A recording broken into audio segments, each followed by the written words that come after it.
విశ్వ జానుతో వీడియో కాల్లో మాట్లాడుతూ ఉంటాడు.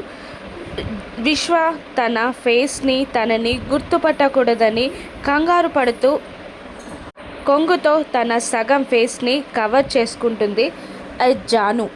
విశ్వ వీడియో కాల్లో ఇలా అంటూ ఉంటాడు, మిమ్మల్ని ఎక్కడో చూసినట్టుంది అని విశ్వ అడుగుతూ ఉండగా జాను కంగారు పడుతూ, లేదు లేదు, మీరు నన్ను చూసే అవకాశం లేదు, మాది కరీంనగర్ అని అంటూ ఉంటుంది జాను.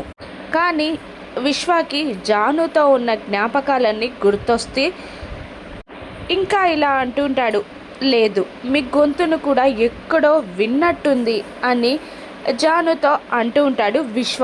అప్పుడే వెనకాల నుండి జై వచ్చి విశ్వ వీడియో కాల్లో మాట్లాడడం చూస్తాడు. వీడియో కాల్లో ఉన్న జానుని కూడా జై చూస్తాడు. ఒక్కసారిగా స్క్రీన్ పైన విశ్వ వెనకాల జై నిలబడడం చూసిన జాను భయంతో వణుకుతూ ఉంటుంది.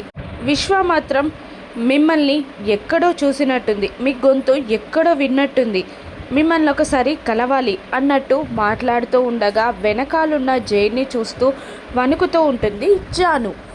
జైకి కన్ఫర్మ్ అయిపోతుంది విశ్వ దగ్గర జాను ఉందని. జై కన్ఫర్మ్ చేసుకుంటాడు.